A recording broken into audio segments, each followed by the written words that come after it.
నమస్తే. మన Andhra Telangana mart 24 news కి స్వాగతం. నా పేరు దేవి. నేటి వార్తలు. కర్నూలు కేంద్ర ఉక్కు భారీ పరిశ్రమ శాఖ సహాయ మంత్రి భూపతి రాజు శ్రీనివాస వర్మ తెలిపారు.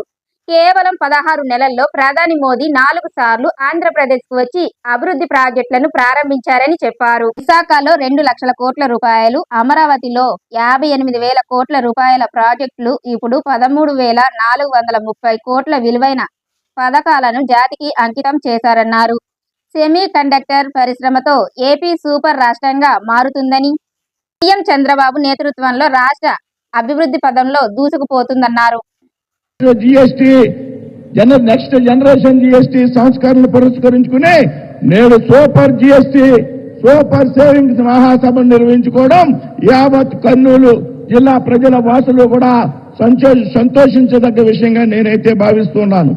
గత ఆగస్టు 15 స్వాతంత్ర దినోత్సవం నాడు గౌరవ ప్రధానమంత్రి మోడీజీ ఎర్రకోటపై చేసినటువంటి చారిత్రాత్మక ప్రసంగంలో భాగంగా దీపావళి నాటికి జీఎస్టీ సంస్కరణలు తీసుకువచ్చి ప్రజలకు పెద్ద ఎత్తున జీఎస్టీ రాయితీలు కల్పిస్తాననేటువంటి విషయాన్ని హామీ ఇవ్వడం జరిగింది. అదేవిధంగా ఆ రోజున ప్రకటించిన విధంగా అప్పటి వరకు 4 స్లాబులుగా ఉన్నటువంటి జీఎస్టీ రేట్లను కేవలం 2 స్లాబులకే పరిమితం చేసినటువంటి వ్యక్తి గౌరవ ప్రధాని నరేంద్ర మోడీజీ అనేటువంటి విషయం సందర్భంగా తెలియజేస్తున్నా. ఏదైతే కేవలం 12% 28% స్లాబులు పూర్తిగా ఎత్తివేసి కేవలం 5% 18% స్లాబులు మాత్రమే అమల్లో ఉంచినటువంటి వ్యక్తి గౌరవ ప్రధాని నరేంద్ర మోడీ. అంతేకాకుండా దేశంలో సామాన్య ప్రజలకు ఊరట కలిగించే విధంగా ఏదైతే విద్య కానీ, వైద్యం కానీ, వ్యవసాయ రంగానికి కానీ సంబంధించినటువంటి ఉత్పత్తులు ఉన్నాయో వాటి మీద 0% జీఎస్టీగా ప్రకటించినటువంటి వ్యక్తి గౌరవ ప్రధాని నరేంద్ర మోడీజీ గారని ఈ సందర్భంగా తెలియజేస్తున్నాను. అంతేకాకుండా ఈ సంస్కరణలో సెప్టెంబర్ 22 నుండి అంటే దీపావళి కంటే ముందుగా 1 నెల ముందే అమల్లోకి తెచ్చినటువంటి వ్యక్తి గౌరవ ప్రధాని నరేంద్ర మోడీజీ. మిత్రులారా, ఇదే రాయలసీమలో గత నెలలో సెప్టెంబర్ 11 నాడు సూపర్ 6 సూపర్ హిట్ మహాసభని పెద్ద ఎత్తున నిర్వహించుకోవడం జరిగింది. 2024లో రాష్ట్రంలో చంద్రబాబు గారి నాయకత్వంలో ఎన్డీఏ ప్రభుత్వం అధికారంలోకి వచ్చేటప్పటికీ ఈ రాష్ట్రం అప్పులు ఊబులో కరిగిపోయినటువంటి సంగతి మనందరికీ కూడా తెలుసు.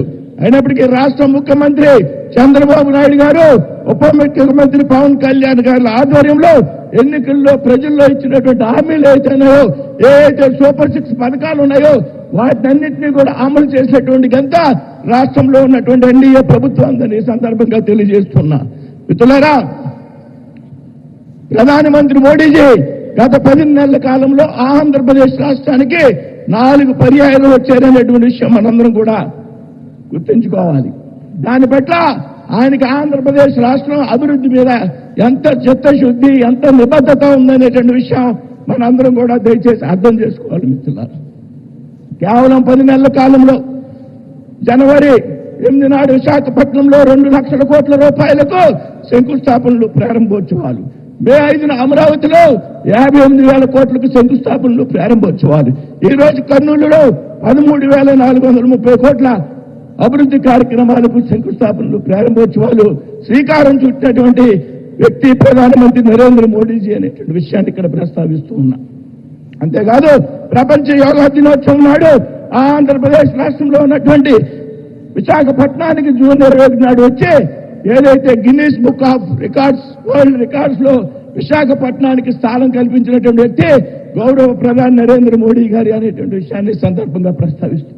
ఇందాక పయ్యావుల కాశవ్ గారు, సోదరు లోకేష్ గారు ప్రస్తావించినటువంటి అనేక విషయాలు, అమరావతి రాజధానికి నిధులు కానీ, పోలవరం ప్రాజెక్టు నిధులు కానీ, స్టీల్ ప్లాంట్కి నిధులు కానీ, ఇలా చెప్పుకుంటూ పోతే లక్షల కోట్ల రూపాయల నిధులు ఆంధ్రప్రదేశ్ రాష్ట్రానికి కేటాయించినటువంటి వ్యక్తి గౌరవ ప్రధాని నరేంద్ర మోడీ గారు అనేటువంటి విషయాన్ని ఈ సందర్భంగా మనంతా కూడా గుర్తించుకోవాలనేటువంటి విషయాన్ని ఈ సందర్భంగా చెప్తూ ఉన్నా.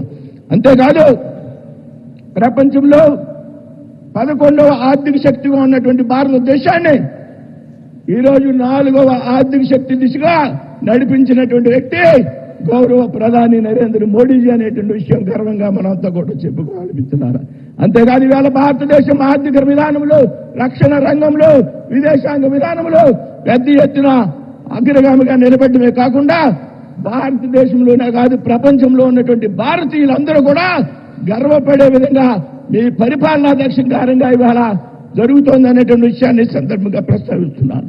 మిత్రులారా, అన్నిటికీ మించి ఆంధ్ర రాష్ట్రాన్ని సెమీ కండక్టర్ హబ్గా తీర్చిదిద్దేటువంటి కార్యక్రమం. అదేవిధంగా ఇందాక మిత్రులు మన వాళ్ళు చెప్పినట్టు గూగుల్ A1 డేటా సెంటర్ ఏదైతే ఉందో దాన్ని విశాఖపట్నంలో ఏర్పాటు చేసి విశాఖపట్నం హబ్గా అభివృద్ధి చేసేందుకు ప్రధాని నరేంద్ర మోడీ గారు చూపినటువంటి చొరవ, ఈ విషయంలో ముఖ్యమంత్రి శ్రీ నారా చంద్రబాబు నాయుడు గారు, పవన్ కళ్యాణ్ గారు, శ్రీ నారా లోకేష్ గారు తీసుకున్నటువంటి ప్రత్యేక శ్రద్ధను ఈ మహాసభ పూర్వకంగా అభినందిస్తూ ఉన్నా. రాబోయేటువంటి రోజుల్లో మోడీజీ నాయకత్వంలో భారతదేశం సూపర్ పవర్ దేశంగా మారడంతో పాటు చంద్రబాబు పవన్ కళ్యాణ్ గారి నాయకత్వంలో ఆంధ్రప్రదేశ్ సూపర్ ఆంధ్రప్రదేశ్ గా మారుతుందనేటువంటి విషయంలో ఎటువంటి సందేహం లేదని సందర్భంగా స్పష్టం చేస్తూ ఉన్నాను.